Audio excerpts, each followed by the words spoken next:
Good morning.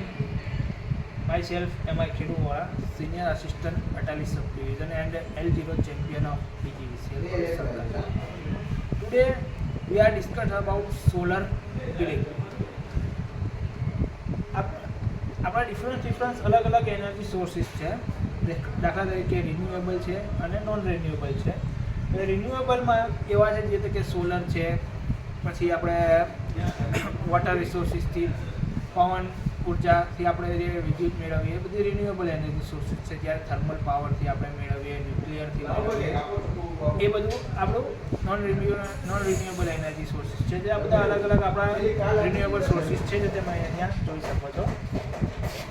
Renewable sources આપણા જે solar, hydrogen, geothermal છે, બાયોમાસ છે, હાઇડ્રો ઇલેક્ટ્રિક છે અને વિન્ડ પાવર છે. જ્યારે નોન રિન્યુએબલ સોર્સિસ જે છે આપણા એ ઓઇલથી, નેચરલ ગેસથી, કોલસાથી આપણે વિદ્યુત મેળવતા હોઈએ છીએ.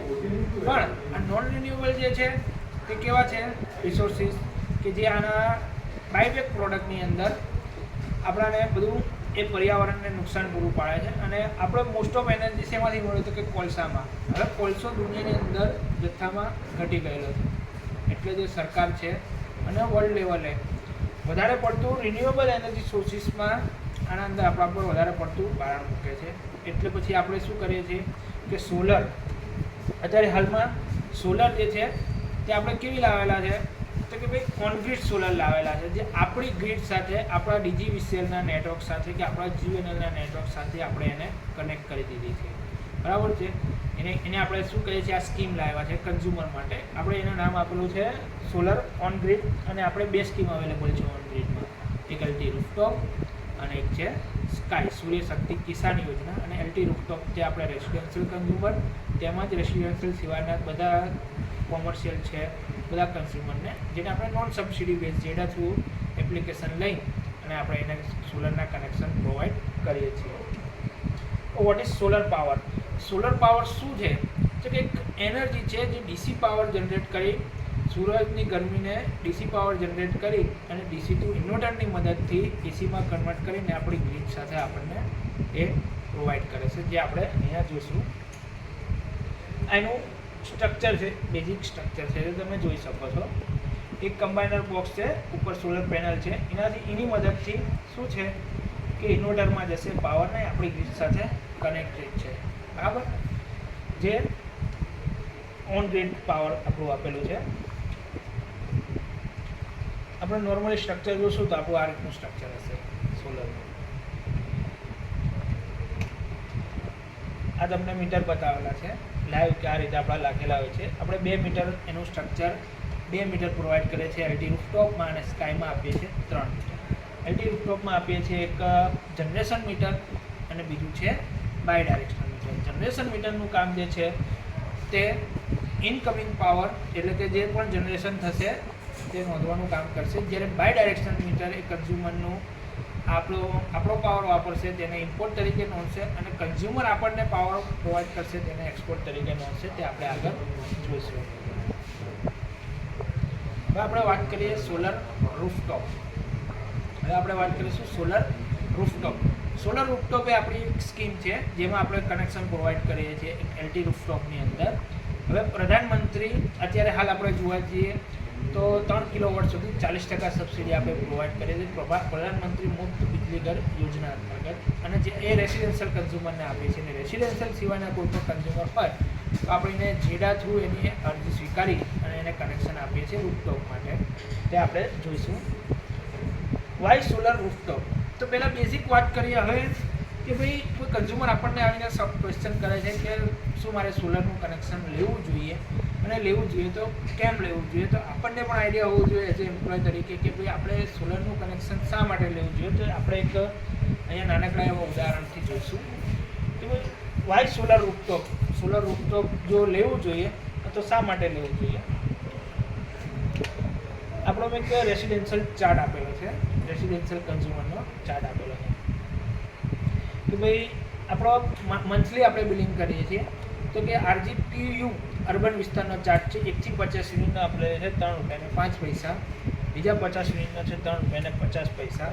પછી આપણે બાય મંથલી બિલિંગ કરીએ તો સેમ વસ્તુ ફર્સ્ટ 100 યુનિટના આપણે લઈએ છીએ ₹3.50, નેક્સ્ટ 100 યુનિટના આપણે લઈએ છીએ ₹3.05. પછી એ રીતે આપણો આખો સ્લેબ છે. હવે ફક્ત આપણે આટલું નથી લેતા, એના અંદર આપણે લઈએ છીએ આ તો આપણો એનર્જી રેટ, એના અંદર આપણે લઈએ છીએ 15% ઇલેક્ટ્રિસિટી ડ્યુટી અને હાઉસ કરવાનું આપણે લઈએ છીએ એની અંદર ઇલેક્ટ્રિસિટી ડ્યુટી અને ફ્યુઅલ કોસ્ટ. એટલે કન્ઝ્યુમર જેનું કન્ઝમ્પશન જો બાય મંથલી બિલિંગ કરતા હોય તો 100 અથવા 100ની વધારે રહેતું હોય તો એને પડે છે ₹8.61. માની લો કે કોઈ કન્ઝ્યુમરનું કન્ઝમ્પશન છે કેટલું કે ભાઈ 300 યુનિટથી વધી જાય તો એને પછીના યુનિટ શું ભાવ પડે છે ₹9.59. હવે સેમ વસ્તુ આપણે એક ઉદાહરણ આપીને સમજાવીએ કે હું એસી નોર્મલી એક એસી વાપરું છું, 1 ટનનું એસી હશે તો જેનું કન્ઝમ્પશન હશે 1.4 યુનિટ. એટલે કે ઇટ મીન્સ કે હું 1 અવરના યુઝ કરીશ તો મારા 1.4 યુનિટ એ એસી કન્ઝમ્પ કરશે. હવે મિનિમમ આપણે 5 કલાક તો એસી યુઝ કરવાના છે. હવે 5 કલાકનું એસી આપણે યુઝ કરીએ તો માની લઈએ કે મંથલી મહિનાની અંદર એ મારું કન્ઝમ્પશન છે તે 270 યુનિટ થઈ ગયા. ઇટ મીન્સ કે મારા લાઇટિંગનો પણ જે પણ લોડ છે એ બધાને મને ભાવ પડ્યા કેટલા ₹11. આ ચાર્ટમાં મેં તમને આગળ બતાવ્યું એ પ્રમાણે કે અગર કન્ઝ્યુમરનું કન્ઝમ્પશન મંથલી બિલિંગ હોય તો 250 અને બાય મંથલી હોય એટલે કે 2 મહિનાવાળું બિલિંગ હોય તો 500 યુનિટ કરતાં વધી જાય તો ફક્ત એસી સિવાયના બીજા ઇક્વિપમેન્ટ હશે એ પણ મને પડશે ₹11.16. હવે જો એની જગ્યા પર સોલર માની લઈએ કે 2 કિલોવોટનું સોલર ઇન્સ્ટોલેશન છે આપણું, એટલે કે મને મહિનાની અંદર એ આપણને 200 યુનિટ જનરેટ કરીને આપશે અથવા તો 300 યુનિટ જનરેટ કરીને આપશે. એની અગેન્સ્ટમાં મારું વપરાશ છે માની લે કે 400 યુનિટ છે, ગરમીનો વપરાશ છે, બરાબર છે. 300 યુનિટ મને જો સોલર પ્રોવાઈડ કરી આપે તો મારે 100 યુનિટના જ પૈસા ભરવાના થાય. અને એ પણ કયા સ્લેબમાં તો કે ભાઈ આગળના ફર્સ્ટ સ્લેબમાં. કયા સ્લેબમાં તો કે ભાઈ મારે ₹7.94 સ્લેબમાં ભરવું પડે. એટલે જે મને યુનિટ ₹11.16 ભરવા પડતા હતા એ જ મને ફક્ત એમાંથી મને સીધા 300 યુનિટ તો બાદ મળી ગયા. એ સીધો બેનિફિટ થયો સોલરનો. બીજો બેનિફિટ કે મને ₹7.94 મારે ભરવું પડ્યું. એટલે સોલર ખરેખર ઘણું મહત્વનું છે. તે હવે આપણે આગળ જોઈશું. હવે આપણે એની વર્કિંગ કન્ડિશન જોઈશું. આપણે એની વર્કિંગ કન્ડિશન જોઈશું કે ભાઈ સોલર વર્ક કેવી રીતે કરે છે. તો પહેલાં સૂરજની ગરમીથી એ ડીસી પાવર જનરેટ કરશે અને ઇન્વર્ટર શું કામ કરે છે તો કે ડીસી પાવરને એસીમાં કન્વર્ટ કરશે. એસીમાં કન્વર્ટ કર્યા પછી એ એન્ટ્રી ક્યાં પડશે તો કોઈ સબ મીટરની અંદર પડશે, જેને આપણે જનરેશન મીટર પણ કહીએ છીએ. એટલે કે જે પણ યુનિટ જનરેટ થશે એ પહેલાં ક્યાં જશે તો કે ભાઈ સબ મીટરની અંદર એ યુનિટ જતા રહેશે. ત્યારબાદ એ કન્ઝમ્પશન યુઝ કરશે. જે પણ જનરેટ થશે તે કન્ઝ્યુમર પોતે પોતાની પ્રિમાઇસીસમાં પહેલાં યુઝ કરશે અને જે વધારાનો પાવર છે તે ડીજીવીસીએલમાં આપણા નેટવર્ક પર જતો રહેશે, જેની એન્ટ્રી બાય ડાયરેક્શનલ મીટરમાં એક્સપોર્ટ તરીકે નોંધાશે. એટલે એક્સપોર્ટ ઇટ મીન્સ કે એને જે જનરેશન કર્યું તેનાથી વાપર્યા પછીનો જે પાવર આપણા ડીજીવીસીએલ ગ્રીડમાં જતો રહ્યો એને આપણે કહીશું એક્સપોર્ટ, જેની એન્ટ્રી બાય ડાયરેક્શનલ મીટરમાં નોંધાશે. હવે માની લો કે સાંજનો સમય છે અથવા તો સોલર જનરેશન નથી, અર્લી મોર્નિંગ છે, રાત છે, એ સમયે એને જે જરૂર પડશે એ પાવર એ ડીજીવીસીએલનો પાવર યુઝ કરશે. એ ડીજીવીસીએલનો જે પાવર યુઝ કરશે તેને આપણે ઇમ્પોર્ટ તરીકે નોંધીશું. એ અહીંયા બાય ડાયરેક્શનલ મીટરમાં ઇમ્પોર્ટ તરીકે નોંધાશે. જનરેશન યુનિટ ઇટ મીન્સ કે જે સોલરનું જનરેશન છે તેને આપણે જનરેશન કહીએ છીએ. જ્યારે એણે જે એક્સપોર્ટ કર્યા એ બાય ડાયરેક્શનલ યુનિટમાં એક્સપોર્ટ તરીકે નોંધાશે. એટલે કે આપણને ડીજીવીસીએલને આપેલો હોય યુનિટ અને ડીજીવીસીએલ પાસેથી લીધેલા યુનિટને આપણે ઇમ્પોર્ટ કહીશું. હવે આપણે ફાઇનલ બિલિંગ જે કરીએ છીએ દર બિલિંગ સાયકલમાં એ આપણે કન્ઝ્યુમરના બાય ડાયરેક્શનલ મીટરનું ઇમ્પોર્ટ માઇનસ એક્સપોર્ટ કરીને આપણે જે ટોટલ આપીએ છીએ તેને આપણે કહીએ છીએ ફાઇનલ નેટ યુનિટનું બિલ, જે કન્ઝ્યુમરને આપણે પ્રોવાઈડ કરી દઈએ. હવે એક ઉનાળાનું ઉદાહરણ લઈએ. કન્ઝ્યુમરે ગરમીમાં 260 યુનિટ જનરેટ કર્યા છે સમરની અંદર. હવે એનો વપરાશ ઓફિશિયલી આપણે જોવા જઈએ તો ગરમીમાં વધારે હોવાનો, એટલે એને જરૂર પડી છે 400 unit. It means 140 unit DGVCL પાસેથી લેશે અને ડીજીવીસીએલ એની પાસેથી ફક્ત, અને એનો વપરાશ 400 છે, ફક્ત વસૂલ છે એની પાસેથી 140 યુનિટ વસૂલશે. સેમ વસ્તુ આપણે શિયાળામાં જોઈ લઈશું કે ભાઈ શિયાળામાં કેવું છે કે એનો વિન્ટરની અંદર એનો વપરાશ ઓછો થવાનો, જનરેશન એનું નોર્મલી થોડું ઘટવાનું. માની લઈએ કે 250 યુનિટ જનરેટ કરે છે, એમાંથી એનો વપરાશ છે કેટલા યુનિટ? તો કે ભાઈ 200 યુનિટ છે. તો વધારાના જે યુનિટ છે આપણે દર બિલિંગ સાયકલ ઓવર થશે એટલે જે વધારાના યુનિટ આવશે એ આપણે શું કરશે, DGVCL જે તે એગ્રીમેન્ટ રેટ પ્રમાણે એની આપણે પૈસા ચૂકવી દઈશું. એને આપણે કહીએ છીએ સોલાર પરચેસ. અને આ સોલાર પરચેસનો રેટ શું હોય છે, જે તે સ્કીમ પ્રમાણે આપણે આપેલો છે. જે દાખલા તરીકે સૂર્ય ગુજરાતના કન્ઝ્યુમર છે તો એને ₹2.25 આપેલો છે. જૂના એલટી રૂફટોપના કન્ઝ્યુમર છે તો એને આપણે ₹3.38, ₹3.41. જે તે ટાઈમનો કન્ઝ્યુમર એની જે તે એગ્રીમેન્ટ ડેટ સુધી સેમ રેટ રહેશે. એટલે કે આ રેટ અલગ અલગ કન્ઝ્યુમરમાં અલગ અલગ રહેતો હશે એની સ્કીમ પ્રમાણે. અને જે તે ટાઈમે એની સ્કીમ ઓવર થાય એટલે જે તે નવો રેટ SIC નક્કી કરેલો એ રેટ પ્રમાણે આપણે એને પછી પૈસા ચૂકવી દઈએ છીએ.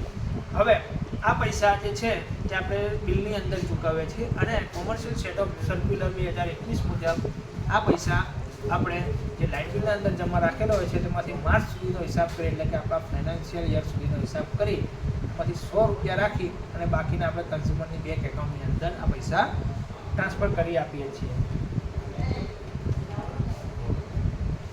આ પેનલ જે છે તે અલગ અલગ કંપની પેનલ પ્રોવાઈડ કરતી હોય. DGVCLનું કામ શું છે તો કે DGVCLનું કામ છે કે એની સાથે કન્ઝ્યુમર સાથે અને જે તે એજન્ટ સાથે એગ્રીમેન્ટ કરી અને એનો પાવર DGVCL એની પાસેથી પરચેસ કરે છે અને પાવર આપે છે. એટલે કે પાવરનો એગ્રીમેન્ટ કરે છે. એની ઓન ગ્રીડ સિસ્ટમ આપણે શું કરે છે એની સાથે એગ્રીમેન્ટ કરતા હોઈએ છીએ. આ વર્કિંગ કન્સેપ્ટ છે કે વર્ક કેવી રીતે કરે છે. જો પાવર જનરેટ થયો ત્યારે અહીંયા લાઈવ બતાવે છે. પહેલાં ક્યાં ગયો, ઇન્વર્ટરની મદદથી પાવર કન્વર્ટ થયો. એ પાવર કન્વર્ટ થયા બાદ એ આપણા કન્ઝ્યુમરની પહેલાં પ્રીમાઇસીસમાં ગયો. કન્ઝ્યુમરે પાવર યુઝ કર્યો. હા, ઇટ મીન્સ કન્ઝ્યુમરે પાવર યુઝ કર્યો અને પછી જે વધનો પાવર છે તે આપણી ગ્રીડ પર ચાલ્યો ગયો. આ આપણું જે ખરેખર લાઈવ આ જ કન્સેપ્ટથી આપણું સોલર વર્ક કરતું હોય છે.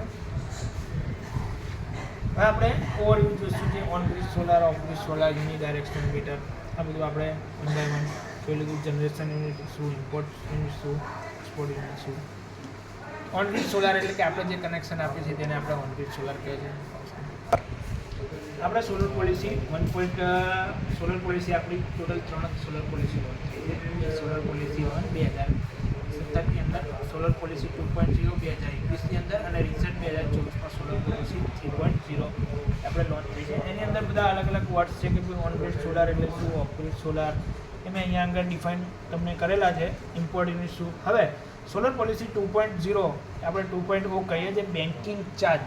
હવે બેન્કિંગ ચાર્જ શું છે એ આપણે ખાસ જોઈશું. એટલે બેન્કિંગ ચાર્જ કોના પર લાગુ પડે. જે અત્યારે હાલ રિસન્ટ આ ઇસ્યુ જે છે તે દરેક સબ ડિવિઝનમાં કેવું છે કે મોસ્ટ ઓફ રિકવરી આના રિલેટેડ આવતી હોય છે. ઓડિટ રિકવરી કહીએ અને કન્ઝ્યુમર સાથેના જે ડિસ્પ્યુટ છે, CGRF કેસ છે, બધા બેન્કિંગ ચાર્જ રિગાર્ડિંગ આવતા હોય છે. બેન્કિંગ ચાર્જ શું છે તો કે સોલર પોલિસી 2.0ના અંદર આપણે DGVCL જે આપણા પાવર સ્ટેશનને અંડર કેપેસિટીમાં ચલાવવા પડે એની માટે GUNLA આ એક સુધારા માંગેલો છે 2.0ની અંદર આપણને આપેલો છે કે તમે કન્ઝ્યુમર રેસિડેન્શિયલ અને ગવર્મેન્ટ સિવાયના કન્ઝ્યુમર પાસેથી બેન્કિંગ ચાર્જ વસૂલી શકશો. તો એ બેન્કિંગ ચાર્જ શું છે તે આપણે જોયું. હવે બેન્કિંગ ચાર્જ કોના પર ને કેટલો વસૂલવાનો તો કે રેસિડેન્શિયલ અને ગવર્મેન્ટ સિવાયના નોન ડિમાન્ડ બેઝ કન્ઝ્યુમર એટલે કે NRGP છે, GLP છે, સ્ટ્રીટ લાઇટ છે, વોટર વર્ક્સ છે, એ બધા કન્ઝ્યુમરની અંદર આપણે વસૂલીશું ₹1.10. એટલે કે જે ડિમાન્ડ બેઝ નથી. ડિમાન્ડ બેઝ કન્ઝ્યુમરમાં આવશે આપણે LTMD અને HT કન્ઝ્યુમર આવશે. આપણે જોઈશું LTMD કન્ઝ્યુમરની અંદર આપણે વસૂલીશું ₹1.50. પણ જો આપણને MSMEનું સર્ટિફિકેટ આપણે દર ફાઇનાન્શિયલ યરમાં તો આપણે એની પાસેથી વસૂલવાનો છે ₹1.10. હવે જોઈશું કે આપણે બેન્કિંગ ચાર્જ કયા ગ્રાહક પર કેવી રીતે લાગશે. બેન્કિંગ ચાર્જ લાગશે જે જનરેશન કરેલા યુનિટ એ યુઝ કરશે એની પર આપણે બેન્કિંગ ચાર્જ લઈશું. માની લઈએ કે એણે પૂરી આખી બિલિંગ સાયકલ દરમિયાન 500 યુનિટ જનરેટ કર્યા છે, બટ એમાંથી આપણને માની લઈએ કે ચલો 200 યુનિટ એને ડાયરેક્ટ યુઝ કર્યા, એક્સપોર્ટ છે એના 300 યુનિટ અને એનો ઇમ્પોર્ટ છે 100 unit. It means import minus export કરીને આપણે જે ફાઇનલ બિલ એને આપીશું એના અંદર 100 યુનિટ એના જમા બોલશે, જેને આપણે એને પરચેસ રેટ તરીકે આપણે એને જે તે એગ્રીમેન્ટ હશે 1 રૂપિયાને હાલનો એગ્રીમેન્ટ પ્રમાણે 1 રૂપિયાને 75 પૈસા આપણે એને ચૂકવી દઈશું. બટ જે 400 યુનિટ 500માંથી આપણને આપ્યા છે કેટલા 100 યુનિટ, ઇટ મીન્સ કે 400 યુનિટ એને શું થયા કે ભાઈ બેન્કિંગ ચાર્જ માટે લાયબલ થયા. 400 યુનિટને આપણે જો નોર્મલ કન્ઝ્યુમર છે તો 1 રૂપિયાને 10 પૈસા લેખે આપણે એની પાસેથી વસૂલીશું. નોર્મલ કન્ઝ્યુમર હશે તો શું થશે, અને એલટીએમડીનો કન્ઝ્યુમર હશે તો 1 રૂપિયાને 50 પૈસા લેખે આપણે એને વસૂલીશું.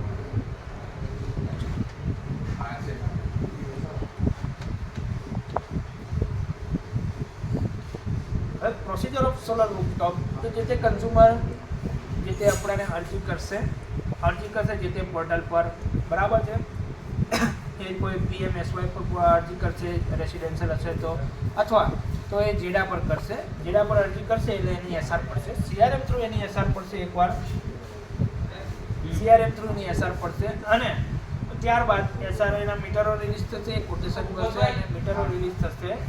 એ મીટરો રિલીઝ થશે ત્યારબાદ એ LD બિલિંગની અંદર એની ઇફેક્ટ આવી જશે. જો અહીંયા આપણે મીટર રિપ્લેસમેન્ટ કરીશું, બાય ડાયરેક્શનલ મીટર અને સબ મીટર રિપ્લેસ કરીશું, ત્યારબાદ એની આપણે LD બિલિંગમાં આ રીતે એન્ટ્રી જોઈ શકીશું. LD બિલિંગને આપણે LD બિલિંગના અંદર આ રીતે કન્ઝ્યુમરની ડિટેલ જોઈ શકીશું.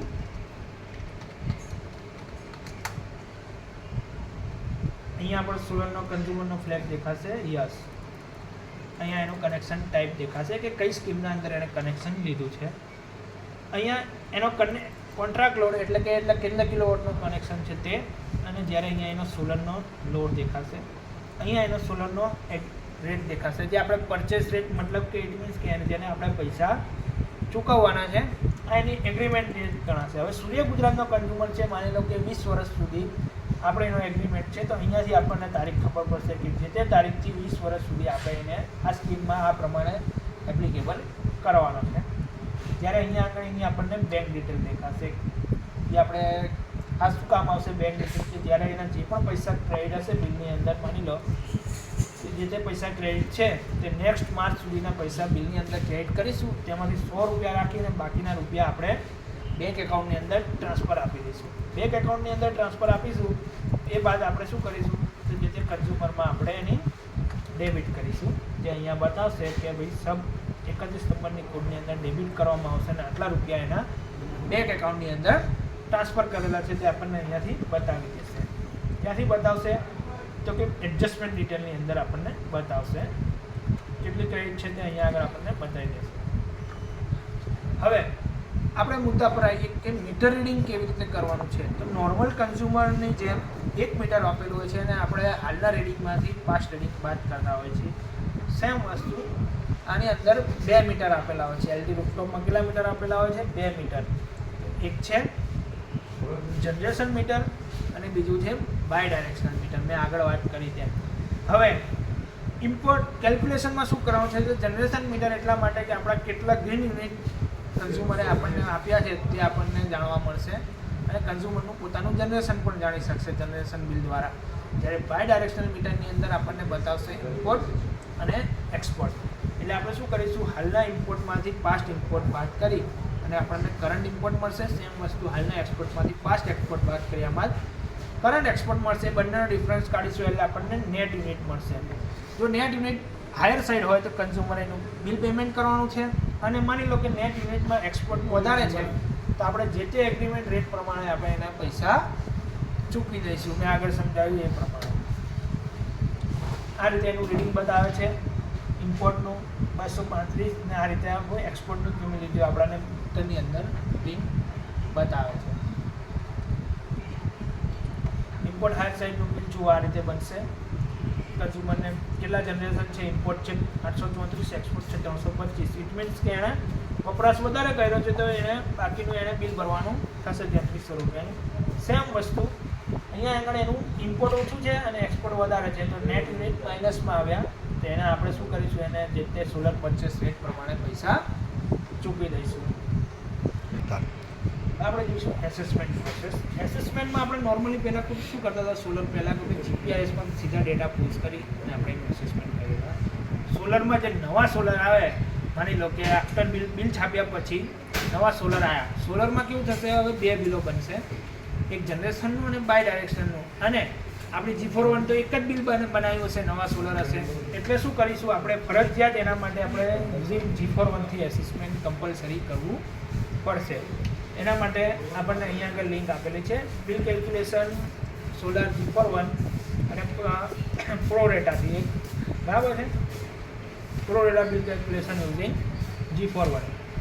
પહેલાં કેવું હતું, ઓલ્ડ G4 કે આપણે 11 કોલમો હતી, જ્યારે નવી G4 આવી એના અંદર 23 કોલમ છે. મેન મીટર માટે આપણે વાપરીએ છીએ M, સબ મીટર માટે વાપરીએ છીએ S, અને ટેમ્પરરી માટે વાપરીએ છીએ T. મીટર સિક્વન્સ આપણે કેવી રાખીશું, સોલરના ગ્રાહકમાં સબ મીટર માટે સિક્વન્સ નંબર 2 રાખીશું. આ રીતની આપણે G4 ફાઇલ બનાવી પહેલાં આપણે લઈશું એનો consumer number, bill date, due date, એનું હાલનું રીડિંગ, KWH પ્રમાણે એનું બિલિંગ કરવાનું થતું નથી. એટલે આપણે ઇમ્પોર્ટ એક્સપોર્ટ નાખીશું અને આ રીતે આપણે આપણી નોટપેડની ફાઇલ બનાવી અને G4 ફાઇલ આપણે અપલોડ કરી દઈશું. તો આ રીતનું આપણું એસેસમેન્ટ થઈ જશે. Thank you.